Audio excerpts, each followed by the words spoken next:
আশুলিয়ার জিরাবতে একটি কারখানায় কাজ চলার সময় পাশের আরেকটি কারখানার শ্রমিকদের বাধার কারণে সংঘর্ষে জড়িয়ে পড়ে দুই পক্ষ। এ সময় এক নারী শ্রমিক নিহত এবং ৩ জন আহত হয়েছেন। এদিকে গাজীপুরে বকেয়া বেতনের দাবিতে ৩ ঘণ্টা সড়ক অবরোধের পর তুলে নেওয়া হয়। আশুলিয়ায় এখনো বন্ধ ১৯টি কারখানার উৎপাদন।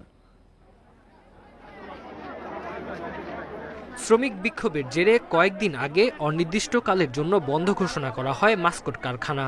মঙ্গলবার সকালে কারখানা খুলে দেওয়ার দাবিতে আশুলিয়ার জিরাবতে ভবনের সামনে জড়ো হন শ্রমিকরা। এ সময় পাশের রেডিয়েন্স গার্মেন্টসে কাজ চালু রাখায় ইটপাটকেল ছড়ে আন্দোলনরতরা। এতে ওই কারখানাটির শ্রমিকরা বেরিয়ে এলে সংঘর্ষে জড়িয়ে পড়ে দুই পক্ষ। ইটের আঘাতে মারা যান মাস্কটের শ্রমিক রোকেয়া বেগম।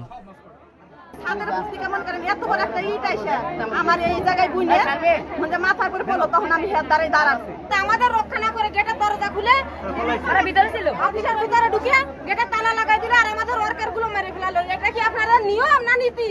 শিল্প পুলিশ জানায়, সংঘর্ষে দুই পক্ষের আহত ৩ শ্রমিককে সাভার এলাকার বিভিন্ন হাসপাতালে ভর্তি করা হয়েছে।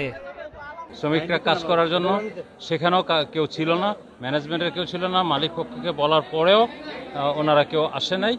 পরবর্তীতে ওনারা যখন এখানে জড়ো হয়, আশপাশ থেকে ঢিলাঢিলির কারণে একজন শ্রমিক রোকেয়া নামে একজন আমাদের শ্রমিক বোন মারা যায়। এদিকে গাজীপুরে বকেয়া বেতনের দাবিতে সড়ক অবরোধ করে 4টি কারখানা শ্রমিকরা। এতে ঢাকা ময়মনসিংহ মহাসড়কের 10 কিলোমিটার এলাকা জুড়ে যানজটের সৃষ্টি হয়। দুর্ভোগে পড়েন চালক ও যাত্রীরা। 3 ঘণ্টা পরে বেতন পরিশোধের আশ্বাসে অবরোধ তুলে নেওয়া হয়। এদিকে ঢাকা টাঙ্গাইল মহাসড়কের চন্দ্রা ও চক্রবর্তী এলাকাতেও বকেয়া বেতনের দাবিতে বিক্ষোভ করেন শ্রমিকরা। Tanzil Hasnat, independent news. শ্রমিকদের অভিযোগ এবং অধিকার আদায়ের আলাদা সেল গঠন করা হবে বলে জানিয়েছেন শ্রম ও কর্মসংস্থান উপদেষ্টা আসিফ মাহমুদ সজীব ভূঁইয়া। সকালে রাজশাহীর তেরোখাদিয়া এলাকায় জাতীয় পেশাগত স্বাস্থ্য ও নিরাপত্তা বিষয়ক গবেষণা এবং প্রশিক্ষণ ইনস্টিটিউট উদ্বোধন করে এ কথা বলেন তিনি। উপদেষ্টা আরও বলেন, বিভিন্ন কারখানায় ভবন ধস এবং অগ্নি দুর্ঘটনায় শ্রমিক হতাহতের ঘটনা দেশের সামগ্রিক পেশাগত স্বাস্থ্য সুরক্ষার কাঠামোয় দুর্বলতাগুলোকে চিহ্নিত করেছে। তাই বিদ্যমান শ্রম আইন এবং আন্তর্জাতিক মানদণ্ডের পরিপ্রেক্ষিতে দেশের শিল্প খাতে পেশাগত স্বাস্থ্য ও নিরাপত্তা নিশ্চিতে কাজ করা বর্তমান সরকারের নৈতিক দায়িত্ব।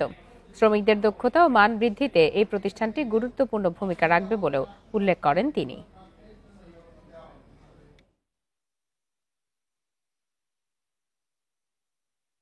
কাজ করার অ্যাপ্রোচটা হতে হবে কালেকটিভ, নট যে আমি আমার দাবি আদায় করে নিয়ে গেলাম আর মালিক বেশি মুনাফা চাইলেও শুধু এই অ্যাপ্রোচে হলে হবে না। আমাদেরকে কালেকটিভলি কাজ করতে হবে এবং সরকার এক্ষেত্রে সরকারের জায়গা থেকে সর্বোচ্চ সহযোগিতা এবং সর্বোচ্চ প্রচেষ্টাটা রাখবে। আশুলিয়ার জিরাবতে শ্রমিকদের দুই পক্ষের সংঘর্ষে এক নারী নিহত হয়েছে, যেমনটি আমরা কিছুক্ষণ আগেও জানাচ্ছিলাম। এ বিষয়ে আরও বিস্তারিত জানাতে এবারে সাভার থেকে যোগ দিয়েছেন সহকর্মী আবুল হাসান। সরাসরি চলে যাচ্ছে তার কাছে। আবুল হাসান, আপনি তো এই মুহূর্তে সাভারে অবস্থান করছেন। একটি কারখানার শ্রমিকরা কাজ বন্ধ করে চলে যাচ্ছিলেন, তারা আরেকটি কারখানায় উৎপাদন চালু থাকায় ইটপাটকেল ছোড়েন এবং এরই প্রেক্ষিতে তো একজন নারী শ্রমিক নিহত হয়েছেন। এ ধরনের ঘটনা কিভাবে ঘটলো, কেন ঘটলো, সেখানকার আইন শৃঙ্খলা বাহিনীর বক্তব্য কি?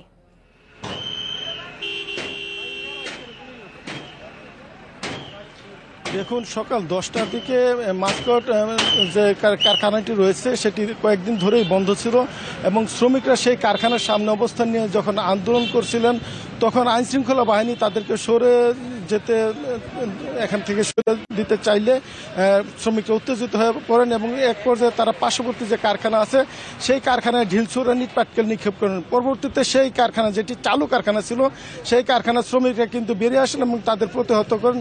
এক পর্যায়ে দুই পক্ষের মধ্যেই কিন্তু ধাওয়া পাল্টা সংঘর্ষের রূপ নেয়, ইটপাটকেল নিক্ষেপ শুরু হয় এবং সেখানে রোকেয়া বেগম নামে একজন নারী শ্রমিক মারা যান। এবং শিল্প পুলিশের সঙ্গে আমরা যেটি কথা বলে জেনেছি যে আজকে যে ঘটনাটি ঘটনাটি ঘটেছে। কয়েকদিন আপনি জানেন যে শিল্প কারখানা গাজীপুর এবং আশুলিয়া কিছুটা শান্ত ছিল, যদিও কয়েকটি কারখানা গত কয়েকদিন বন্ধ ছিল, তারপরে কিন্তু পরিস্থিতি অনেকটাই শান্ত ছিল। কিন্তু আজকে একজন শ্রমিক নিহতের পর এবং যে ধাওয়া পাল্টা দেওয়া হলো, এতে কিন্তু সাভার যে শিল্পাঞ্চল সেটি উত্তপ্ত হয়ে উঠেছে এবং অশান্ত হয়ে উঠেছে। এবং এখানে সেনাবাহিনী এবং পরবর্তীতে পুলিশ ঘটনাস্থলে গিয়ে কিন্তু পরিস্থিতি নিয়ন্ত্রণ করে। এবং আমরা এখন যেটি জেনেছি যে আমি এখন জিরাবু এলাকায় আছি এবং সেই এলাকায় এখন পরিস্থিতি মোটামুটি শান্ত রয়েছে। যে কারখানা শ্রমিকদের মধ্যে ধাওয়া পাল্টা হয়েছে সেখানে কিন্তু আইনশৃঙ্খলা বাহিনীর তৎপরতা রয়েছে এবং পুরো সাভার আশুলিয়া শিল্পাঞ্চলে কিন্তু এখানে আইনশৃঙ্খলা বাহিনীর বাড়তি নজরদারি রয়েছে। এবং শিল্প পুলিশের পক্ষ থেকে যেটি জানানো হয়েছে যে এই যে কারখানা মাস্কট, যে কারখানাটি কয়েকদিন ধরে বন্ধ ছিল, সেটি কিন্তু শ্রমিক আন্দোলনের মুখে বন্ধ ছিল এবং পুলিশ বলছে যে শ্রম যে আইন, সেই আইন অনুযায়ী এই কারখানাটি বন্ধ করা হয়েছিল। পরবর্তীতে কারখানা খোলার দাবিতে আজকে কিন্তু শ্রমিকরা বিক্ষুব্ধ হয়ে ওঠে এবং আইনশৃঙ্খলা বাহিনী তাদের সরিয়ে দিতে চাইলে সেখানে কিন্তু এই পরিস্থিতি উদ্ভব হয়। এবং এখন এই একজন নারী শ্রমিক নিহতের ছাড়াও কিন্তু 3 জন শ্রমিক আহত হয়েছেন, তারা বিভিন্ন হাসপাতালে ভর্তি আছেন বলে আমরা জানতে পেরেছি। এবং এখন শিল্পাঞ্চল যে ঘটনাটি ঘটছে কয়েকদিন ধরে আপনি জানেন, এইটার পিছনে তৃতীয় পক্ষের কোনো ইন্ধন রয়েছে কিনা এটি নিয়ে কিন্তু মালিক পক্ষ আশঙ্কা প্রকাশ করছেন এবং তারা এই যে এখানে যারা তৃতীয় পক্ষ তাদেরকে শনাক্ত করে আইনের আওতায় আনার দাবি করছেন। একই অবস্থা কিন্তু গাজীপুরেও আজকে হয়েছে। নিঃসন্দেহে, কারণ উৎপাদন চালু রাখতে হবে। আবুল হাসান, আপনাকে অনেক ধন্যবাদ। কেন্দ্রীয় কর্মসূচির অংশ হিসেবে আন্তর্জাতিক গণতন্ত্র দিবস উপলক্ষে বরিশাল, সিলেট ও চট্টগ্রাম সহ বিভিন্ন জেলায় শোভাযাত্রা ও সমাবেশ করছে বিএনপি। বরিশাল নগরীর বান্দর রোড প্ল্যানেট ওয়ার্ড শিশু পার্কের সামনে সমাবেশের আয়োজন করে বিএনপি। সকাল থেকেই শোভাযাত্রায় অংশ নিতে সেখানে ভিড় করেন দলের নেতাকর্মীরা। পরে সেখানে আয়োজিত সমাবেশে বিএনপির স্থায়ী কমিটির সদস্য বেগম সেলিমা রহমান বলেন, গণতন্ত্র ও ভোটের অধিকার রক্ষায় আন্দোলন করছে বিএনপি। ক্ষমতায় আসলে রাষ্ট্র সংস্কার করে জনগণের অধিকার প্রতিষ্ঠার কথাও বলেন তিনি। সমাবেশ শেষে নগরীর বান্ধ রোড থেকে শোভাযাত্রা বের হয়ে নগরীর প্রধান প্রধান সড়ক প্রদক্ষিণ করে। এদিকে চট্টগ্রাম নগরীর দামপাড়ায় জমিয়াতুল ফালাহ মসজিদের সামনে সমাবেশের আয়োজন করেছে বিএনপি। অন্যদিকে সিলেটে আলিয়া মাদ্রাসা মাঠে আন্তর্জাতিক গণতন্ত্র দিবস উপলক্ষে সমাবেশ করছে দলটি।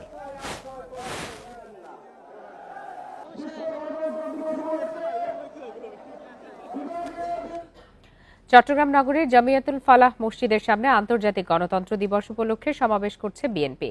সেখান থেকে যোগ দিয়েছেন সহকর্মী আব্দুল্লাহ রাকিব। সরাসরি চলে যাচ্ছি তার কাছে। আব্দুল্লাহ রাকিব, এই মুহূর্তে সেখানে মঞ্চে কারা বক্তব্য রাখছেন এবং বিএনপির শীর্ষস্থানীয় কোন কোন নেতৃবৃন্দ আজ চট্টগ্রামের সমাবেশে যোগ দিয়েছেন?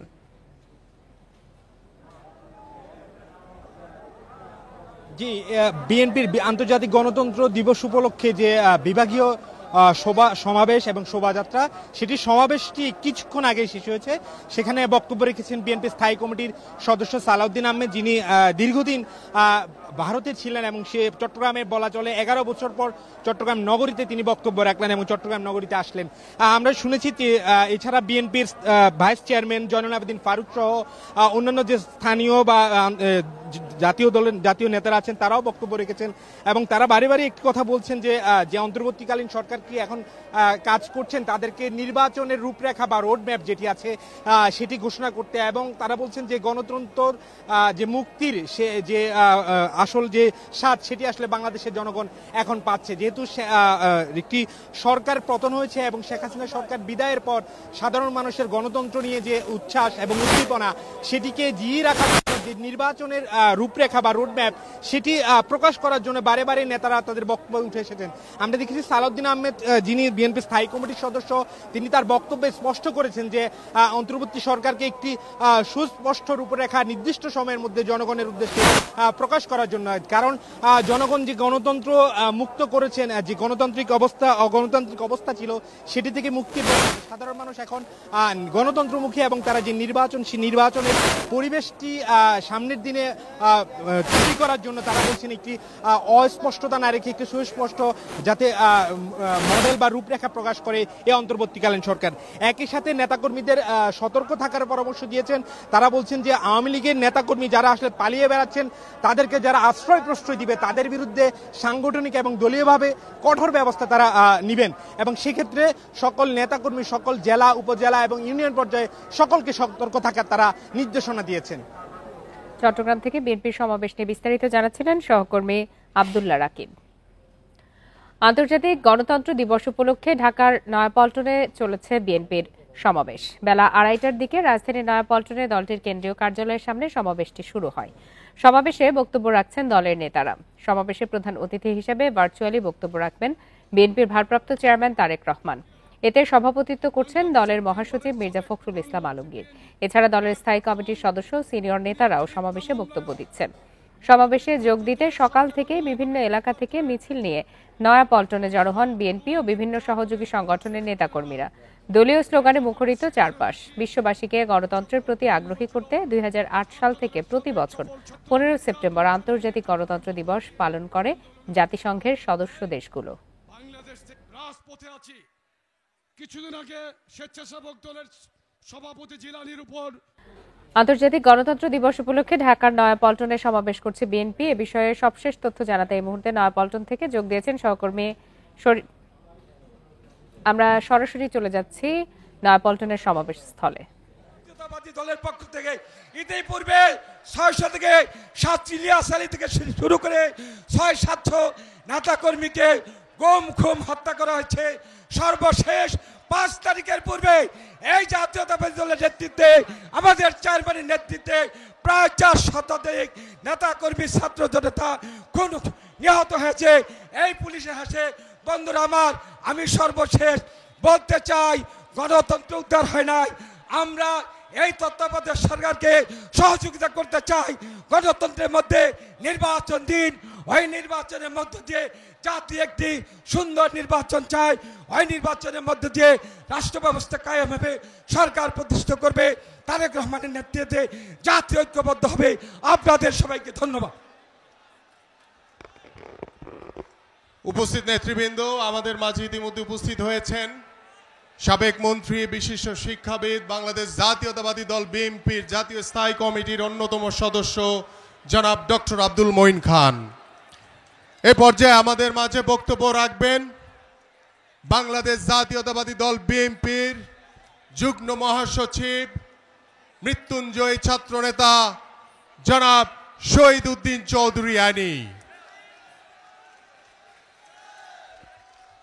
বিসমিল্লাহির রহমানির রহিম। আন্তর্জাতিক গণতন্ত্র দিবস উপলক্ষে বাংলাদেশ জাতীয়তাবাদী দল আজকের এই সমাবেশের আয়োজন করেছে। উপস্থিত সভাপতি, বাংলাদেশ জাতীয়তাবাদী দলের সংগ্রামী মহাসচিব মির্জা ফখরুল ইসলাম আলমগীর, আজকের এই সমাবেশের প্রধান অতিথি বিএনপির ভারপ্রাপ্ত চেয়ারম্যান, আগামীর রাষ্ট্রনায়ক জনাব তারেক রহমান, মঞ্চে উপস্থিত জাতীয় নেতৃবৃন্দ, প্রিয় ভাইয়েরা আমার, আজকে এই সমাবেশে যারা উপস্থিত হয়েছেন আপনাদের সবাইকে সংগ্রামী শুভেচ্ছা এবং বিপ্লবী অভিনন্দন জানাচ্ছি। আপনারা জানেন যে লড়াইয়ে আমরা অবতীর্ণ হয়েছিলাম, সেই গণতন্ত্রের লড়াই, সেই আন্দোলন, সেই সংগ্রাম এখনো শেষ হয় নাই। আজকে এই বাংলাদেশ সরকারের অন্তর্বর্তীকালীন সরকারের প্রধান প্রফেসর ডক্টর মোহাম্মদ ইউনূস, আপনি একজন সম্মানিত সজ্জন ব্যক্তি। আপনার কাছে আমাদের উদাত্ত আহ্বান, বিগত 15 বছরে যারা এই দেশে অত্যাচার, নির্যাতন, গুম, খুন, লুটতরাজ, দুর্নীতির সঙ্গে সম্পৃক্ত ছিল, অবিলম্বে তাদের বিচার করতে হবে। আমরা যারা এখনো রাজপথে গণতন্ত্রের সংগ্রামে অবতীর্ণ রয়েছি, বিগত 15 বছরে আমাদের বিরুদ্ধে যত সকল মামলা হয়েছে, অবিলম্বে সকল মামলা প্রত্যাহার করতে হবে। বিগত 15-16 বছরে এই আন্দোলন সংগ্রাম করতে গিয়ে যারা গুমের শিকার হয়েছে, যারা খুনের শিকার হয়েছে, যারা পঙ্গুত্ব বরণ করছে, তাদের জন্য বিশেষ অনুদানের ব্যবস্থা গ্রহণ করতে হবে। আন্তর্জাতিক গণতন্ত্র দিবস উপলক্ষে নয়াপল্টনে আয়োজিত সমাবেশে বক্তব্য রাখছেন বিএনপি নেতাকর্মীরা। আমরা এতক্ষণ সরাসরি ছিলাম সেখানে। ভারতে অনুপ্রবেশের চেষ্টার অভিযোগে হওয়া মামলায় সাবেক বিচারপতি এইচ.এম. শামসুদ্দিন চৌধুরী মানিককে জামিন দিয়েছে আদালত। সকালে সিলেটের অতিরিক্ত চিফ জুডিশিয়াল ম্যাজিস্ট্রেট আদালতের বিচারক অঞ্জন কান্তি দাস তার জামিন মঞ্জুর করেন। এ সময় তাকে 1000 টাকা জরিমানাও করা হয়। তবে তার বিরুদ্ধে দেশের বিভিন্ন স্থানে মামলা থাকায় কারাগারে পাঠানোর নির্দেশ দেয় আদালত। গত 23 আগস্ট রাতে সিলেটের কানাইঘাট উপজেলার ডনা সীমান্ত দিয়ে ভারতে পালিয়ে যাওয়ার সময় শামসুদ্দিন চৌধুরী মানিককে আটক করে বিজিবি। পরদিন তাকে কানাইঘাট থানায় হস্তান্তর করা হয়। অবৈধভাবে ভারত গমনের চেষ্টার অপরাধে তার বিরুদ্ধে কানাইঘাট থানার মামলা নম্বর 10 তারিখ 25/8/2024 বাংলাদেশ পাসপোর্ট অর্ডার আইন 1973 সালে মোতাবেক তার বিরুদ্ধে মামলা রুজু হয়। যোগ্য বিবেচনায় বিজ্ঞ আদালত তাকে আজকের এই মামলায় জামিন প্রদান করেন। নাটোরে সাবেক প্রধানমন্ত্রী শেখ হাসিনা ও সাবেক এমপি শফিকুল ইসলাম শিমুল সহ 24 জনের বিরুদ্ধে 2টি হত্যা মামলা হয়েছে। দুপুরে সদর থানায় বাদী হয়ে মামলা দুটি করেন নিহতের বাবা। এজাহারে উল্লেখ করা হয়, গত 5 আগস্ট বৈষম্য বিরোধী ছাত্র আন্দোলনের মিছিল থেকে মিগদাদ ও মোহন সহ কয়েকজন আন্দোলনকারীকে ধরে নিয়ে যায় সাবেক এমপি শফিকুল ইসলাম শিমুলের সমর্থকরা। পরে এমপির বাড়িতে আটকে রাখা হয় তাদের। এ সময় শিমুলের বাড়ির সামনে বিক্ষোভ শুরু হলে নিজ বাড়িতে আগুন দিয়ে পালিয়ে যায় শিমুল। এ সময় মিগদাদ ও মোহন আগুনে পুড়ে মারা যান।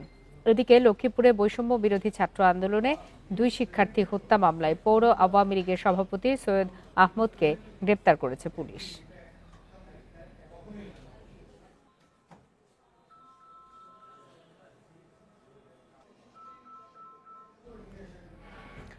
ঢাকার উত্তরায় ছাত্র জনতার ওপর গুলির ঘটনায় যুবলীগ কর্মী দেলোয়ার হোসেন রুবেলকে টঙ্গী থেকে গ্রেপ্তার করেছে র্যাব। সকালে আইন ও গণমাধ্যম শাখার সহকারী পরিচালক আ.ন.ম ইমরান খান বিষয়টি নিশ্চিত করেন। র্যাব জানায়, গত 3 আগস্ট উত্তরার 11 নম্বর সেক্টরে বৈষম্য বিরোধী ছাত্র আন্দোলনে গুলিবর্ষণের ঘটনা ঘটে। পরে গোপন খবরে অভিযান চালিয়ে রুবেলকে গ্রেপ্তার করা হয়। গুলির ঘটনায় হওয়া মামলার এজাহারভুক্ত আসামি এবং ঢাকা উত্তর সিটির 45 নম্বর ওয়ার্ড যুবলীগের কর্মী তিনি। এদিকে চট্টগ্রামের বহদ্দারহাটে ছাত্র জনতার ওপর গুলি চালানো কিশোর অপরাধ চক্রের নেতা মোহাম্মদ মিজানকে গ্রেপ্তার করা হয়েছে। এ সময় তার কাছ থেকে উদ্ধার করা হয়েছে 1200 ইয়াবা এবং একটি ছুরি। তার বিরুদ্ধে মাদক, অস্ত্র, অপহরণ এবং ডাকাতি সহ 7টি মামলা রয়েছে।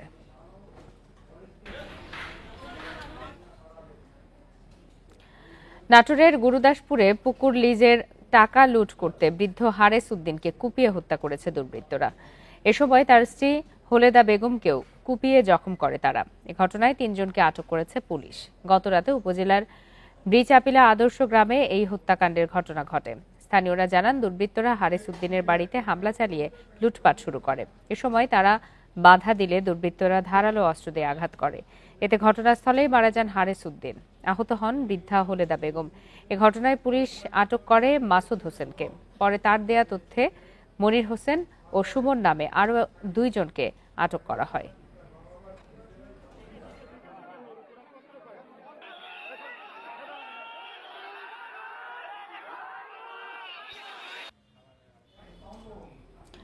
নারায়ণগঞ্জে আলোচিত শিক্ষার্থী ত্বকী হত্যায় জড়িত থাকার অভিযোগে পারভেজ নামে একজনকে গ্রেপ্তার করেছে র্যাব। এ নিয়ে এ ঘটনায় 5 জনকে গ্রেপ্তার করা হলো। গ্রেপ্তার ইয়ার মোহাম্মদ পারভেজ নারায়ণগঞ্জ শহরের চাষারা এলাকার আলী হোসেনের ছেলে। র্যাব 11 এর অধিনায়ক লেফটেন্যান্ট কর্নেল তানভীর মাহমুদ পাশা জানান, গতরাতে চাষারা থেকে তাকে গ্রেপ্তার করা হয়। সকালে আদালতে হাজির করা হলেও অসুস্থতার কারণে তার রিমান্ড আবেদন করা হয়নি। 2013 সালের 6 মার্চ ত্বকীকে অপহরণ করা হয়। একদিন পর শীতলক্ষা নদী থেকে উদ্ধার করা হয় তার মরদেহ।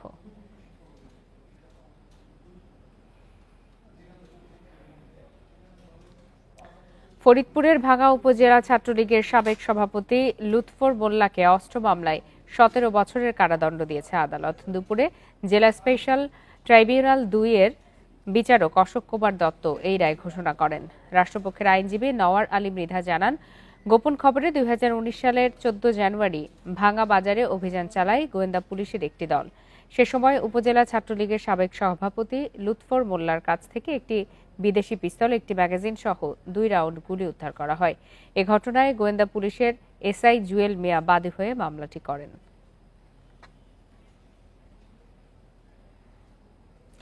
মাত্র 4 জন চিকিৎসক ও 1 টেকনিশিয়ান নিয়ে চলছে খুলনার শহীদ শেখ আবু নাসের হাসপাতালের নেফ্রোলজি বিভাগ।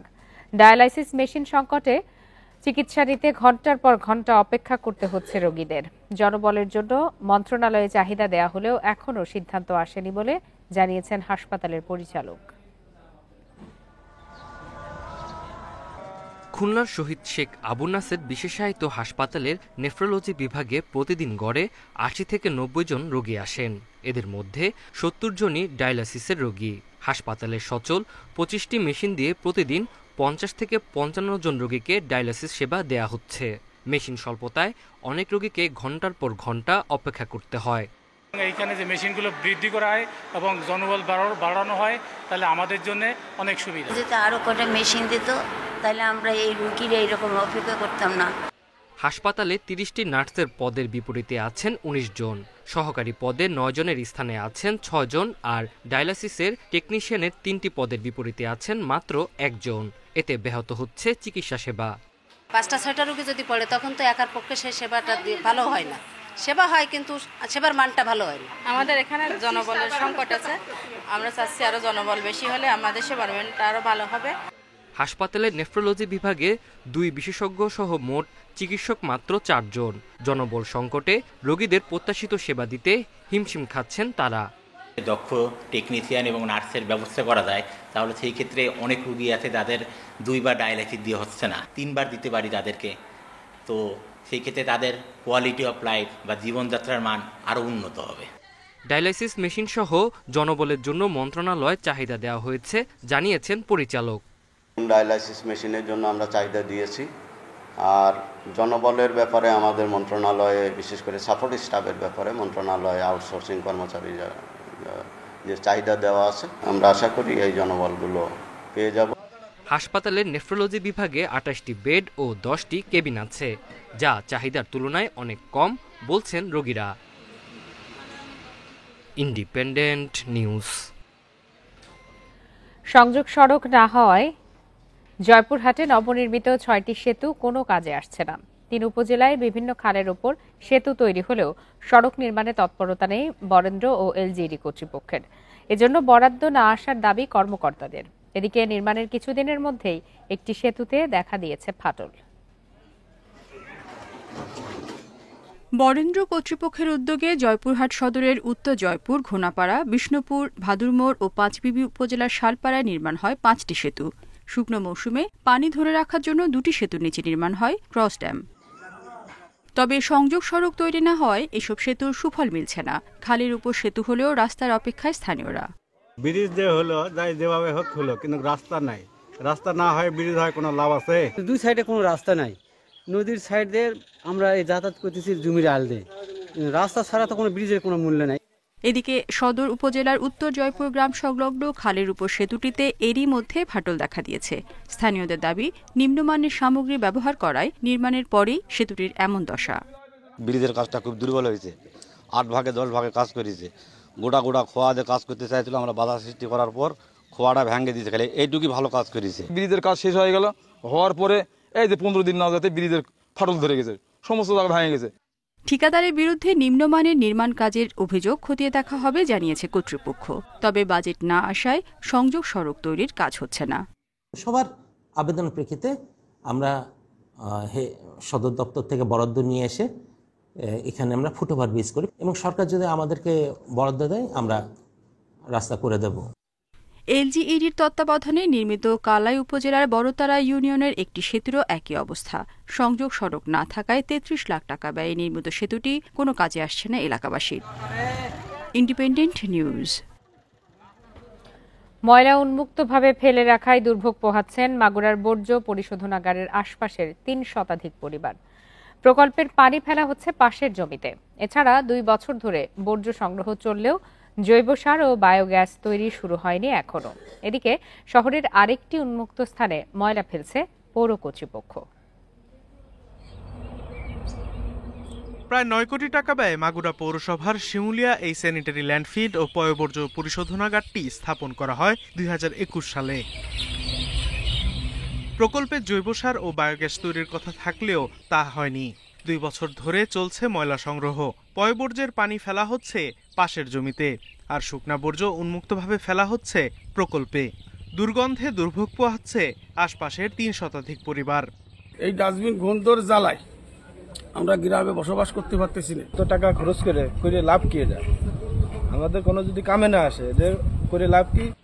বর্তমানে প্রতিদিন গড়ে 5000 লিটার পয়ঃবর্জ্য সংগ্রহ করা হচ্ছে, আর 2 বছরে সংগ্রহ করা হয়েছে প্রায় 1500 ঘনমিটার শুকনা বর্জ্য। এই তথ্য জানিয়ে পৌর কর্তৃপক্ষের দাবি, ময়লা মাটি চাপা দিয়ে রাখা হচ্ছে। শহরের বর্জ্য ব্যবস্থাপনা সেখানে এফএসটিপি অর্থাৎ শিমুলিয়া এফএসটিপিতেই ডাম্প করা হয় এবং সেখান থেকে প্রক্রিয়াজাতকরণ করা হয়। সেখানে যে ল্যান্ডফিলে এই বর্জ্য ব্যবস্থাপনা ডাম্প করা হয়, আর পাশাপাশি ওই একই এরিয়ার ভিতরে পয়ঃবর্জ্য যেটা সেটাকে ট্রিটমেন্ট করা হয়। এদিকে প্রকল্প থেকে আধা কিলোমিটার দূরে পৌর পানি শোধনাগারের পাশে উন্মুক্তভাবে ময়লা ফেলে রাখছে পৌর কর্তৃপক্ষ। Independent news. বগুড়ায় ক্রয় রসিদ না থাকা, মূল্য তালিকা প্রদর্শন না করা সহ নানা অভিযোগে 3 ব্যবসায়ীকে 10,000 টাকা জরিমানা করেছে ভোক্তা অধিকার অধিদপ্তর। দুপুরে শহরের ফতেহ আলী বাজারে অভিযান চালিয়ে এই জরিমানা করা হয়। অভিযান শেষে বাজারের ব্যবসায়ীদের মূল্য তালিকা প্রদর্শন করা, ক্রয় রসিদ সংরক্ষণ করা সহ নানা বিষয়ে পরামর্শ দেওয়া হয়। আগামীতে এ ধরনের অভিযোগে আরও কঠোর আইন প্রয়োগ করা হবে বলে জানান ভোক্তা সংরক্ষণ অধিদপ্তরের সহকারী পরিচালক মেহেদি হাসান।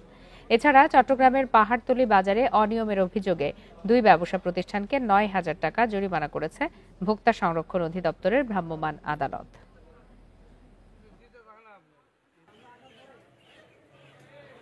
আমরা মনিটরিং কালে আসলে যেই সমস্যাগুলো দেখতে পাই, সেই সমস্যাগুলো যেমন আগেও ছিল, এখনো সেই সমস্যাগুলো রয়ে গেছে। যেমন পাকা রসিদ সরবরাহ না করা, যে পাকা ভাউচারটা সেটা আসলে এখনো আমরা অধিকাংশ প্রতিষ্ঠানে আমরা পাচ্ছি না। কিছু দোকান হচ্ছে আপনার মূল্য তালিকা প্রদর্শন করলেও কিছু প্রতিষ্ঠান কিন্তু আপনার মূল্য তালিকা প্রদর্শন করছেন না, প্লাস তারা ক্রয় ভাউচার সংরক্ষণ করছেন না, প্লাস বিক্রয় ভাউচারও দিচ্ছেন না। টানা বৃষ্টিতে মেহেরপুর ও সাতক্ষীরার নিচু এলাকায় দেখা দিয়েছে জলাবদ্ধতা। এতে ভোগান্তিতে পড়েছেন স্থানীয়রা। মেহেরপুরে টানা 4 দিনের বৃষ্টিতে বিভিন্ন এলাকায় জলাবদ্ধতা দেখা দিয়েছে। নিষ্কাশন ব্যবস্থা না থাকায় বেশ কয়েকটি শিক্ষা প্রতিষ্ঠানে জমে আছে পানি, নষ্ট হচ্ছে মরিচ, আউশ ধান, কলাই ও সবজির ক্ষেত। এদিকে সাতক্ষীরা পৌরসভা সহ আশপাশের বেশ কিছু এলাকায় দেখা দিয়েছে জলাবদ্ধতা। বৃষ্টিতে ভেসে গেছে শতাধিক মাছের ঘের। এছাড়া বৃষ্টি কমায় লক্ষ্মীপুরে বন্যা পরিস্থিতির আরও উন্নতি হয়েছে। তবে 1 মাস ধরে পানিবন্দী এখনো প্রায় 3 লাখ মানুষ।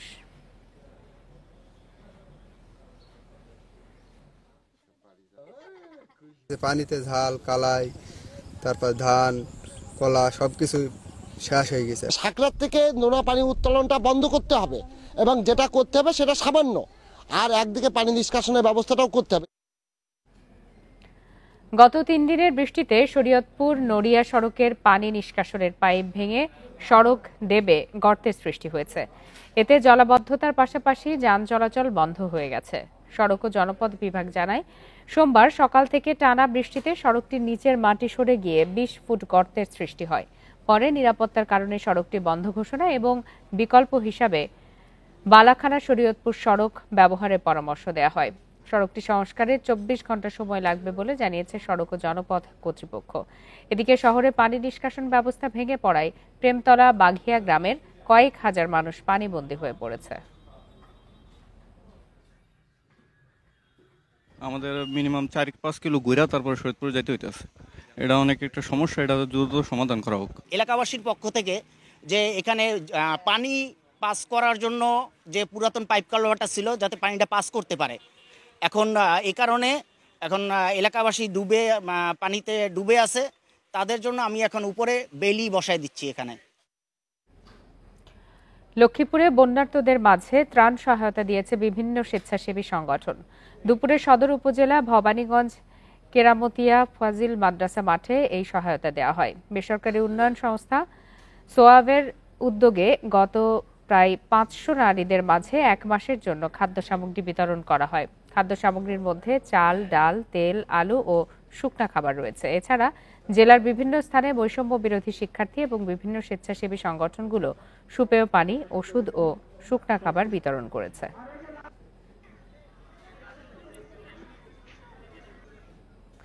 খাগড়াছড়িতে বন্যায় ক্ষতিগ্রস্ত মানুষের জন্য 1 টাকায় বাজারের আয়োজন করেছে সেনাবাহিনী ও বিদ্যানন্দ ফাউন্ডেশন। সকালে গুইমারা কলেজ মাঠে এই বাজারের উদ্বোধন করেন 24 আর্টিলারি ব্রিগেডের region commander brigadier general Raisul Islam. বাজার থেকে 1 টাকায় একজন ক্রেতা চাল, ডাল, তেল, মুরগি, মাছ সহ 7টি পণ্য প্রয়োজন অনুযায়ী কিনতে পারবেন। এছাড়াও ক্ষতিগ্রস্ত 10 পরিবারকে গরু, সেলাই মেশিন সহ বিভিন্ন পুনর্বাসন সামগ্রী তুলে দেন সেনাবাহিনীর রিজিয়ন কমান্ডার।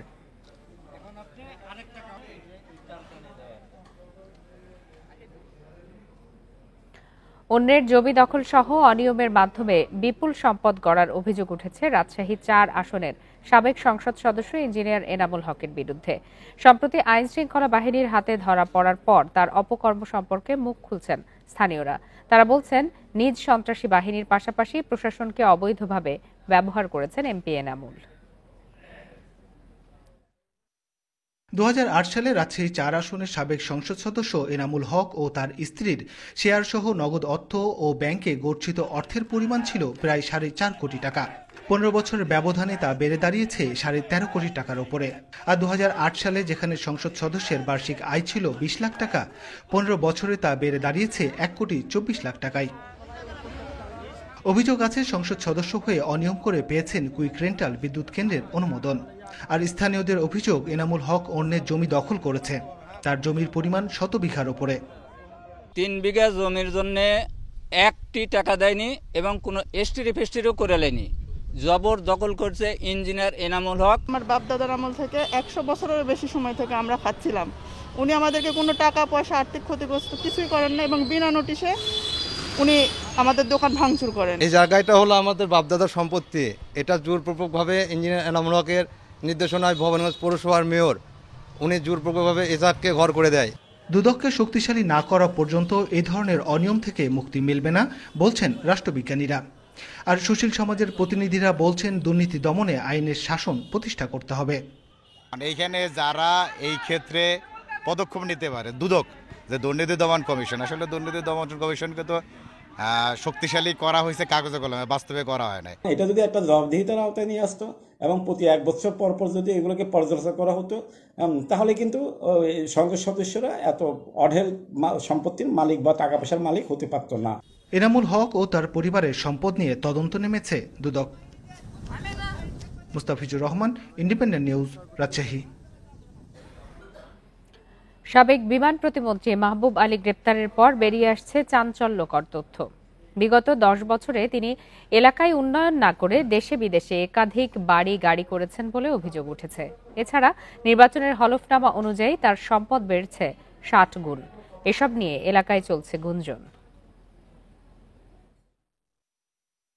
সাবেক বিমান প্রতিমন্ত্রী মাহবুব আলী 2014 ও 2018 সালে 2 বার সংসদ সদস্য নির্বাচিত হন। পরে বেসামরিক বিমান পরিবহন ও পর্যটন প্রতিমন্ত্রী হন। স্থানীয়রা বলছেন, সংসদ সদস্য বা মন্ত্রী হওয়ার পর তিনি এলাকার কোনো উন্নয়ন করেননি, তবে দেশে বিদেশে বাড়ি গাড়ি করেছেন। কোনো আয়ের খাত না থাকলেও স্ত্রী সন্তানের নামে রয়েছে প্রচুর পরিমাণ সম্পত্তি। উনি তো আসলে সাধারণ টাকা পয়সা ছিল না, আজকে উনি দেশে বিদেশে বাড়ি ঘর করেছেন, উনি অনেক ঢাকাতে প্লাট করেছেন, কিন্তু এই সোনারগাঁয়ের মানুষের ভাগ্যে কোনো পরিবর্তন হয় নাই। উনি যে সম্পদগুলা করছে আমাদের নিজ এলাকায় করেন নাই, হবিগঞ্জের ভিতরেও করেন নাই, ঢাকার ভিতরে করেন নাই, উনি সবগুলা দেশের বাহিরে নেই, অস্ট্রেলিয়ায় যে সম্পদের পাহাড়গুলা করছে তা আমরা শুনে আশ্চর্যজনক হয়ে গেছি। বিগত নির্বাচনের হলফনামা অনুযায়ী সম্পদ বেড়েছে 60 গুণ। এখন রাষ্ট্রের দায়িত্ব তদন্ত করে বের করা যে কি পরিমাণ রাষ্ট্রীয় সম্পদ এই অ্যাডভোকেট মাহবুব আলী সাহেবের মাধ্যমে তসরুফ হয়েছে। যদি রাষ্ট্রীয় সম্পদ তসরুফ হয়ে থাকে, নিয়মের বেশি সম্পদ যদি ওনার বৃদ্ধি পাইয়া থাকে, তার জন্য ব্যবস্থা গ্রহণ করা উচিত। সবশেষ নির্বাচনী হলফনামায় মাহবুব আলীর মোট বার্ষিক আয় 36,18,000 টাকা, সম্পদ বেড়ে দাঁড়িয়েছে 4,84,00,000 টাকা, আর নির্ভরশীলদের নামে ব্যাংকে দেখানো হয় 1,67,00,000 টাকা। Independent news. গোপালগঞ্জের স্বেচ্ছাসেবক দলের কেন্দ্রীয় নেতা শওকত আলী দিদার হত্যার ঘটনায় সাবেক এমপি শেখ ফজলুল করিম সেলিম সহ 118 জনের নাম উল্লেখ এবং অজ্ঞাত 1500 জনকে আসামি করে মামলা হয়েছে। দুপুরে নিহতের স্ত্রী বাদী হয়ে মামলাটি দায়ের করেন। নিহতের স্ত্রী রাবেয়া রহমান জানান, 13 সেপ্টেম্বর কেন্দ্রীয় স্বেচ্ছাসেবক দলের সভাপতি SM জিলানি গাড়ি বহর নিয়ে তার গ্রামের বাড়ি টুঙ্গিপাড়ায় যাচ্ছিলেন। পথে ঘোড়াপাড়ায় দোলা পেট্রোল পাম্পের সামনে পৌঁছালে আওয়ামী লীগের নেতাকর্মীরা তার গাড়ি বহরে হামলা চালায়। গাড়িতে থাকা শওকত আলী দিদারকে নামিয়ে আসামিরা পিটিয়ে হত্যা করে বলে অভিযোগ করেন তিনি। পুলিশ জানায়, হত্যাকাণ্ডে এরই মধ্যে 12 জনকে সন্দেহভাজন হিসাবে আটক করা হয়েছে। অন্যদের গ্রেপ্তারে অভিযান চলছে।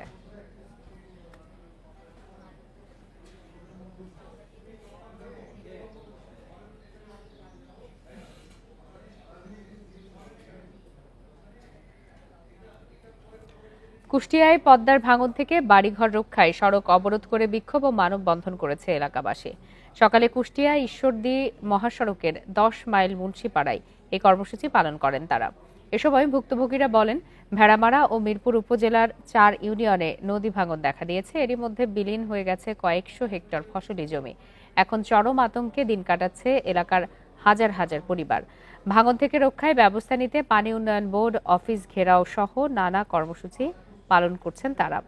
পরে উপজেলা নির্বাহী কর্মকর্তার আশ্বাসে প্রায় 3 ঘন্টা পর সড়ক অবরোধ প্রত্যাহার করে নেয় এলাকাবাসী।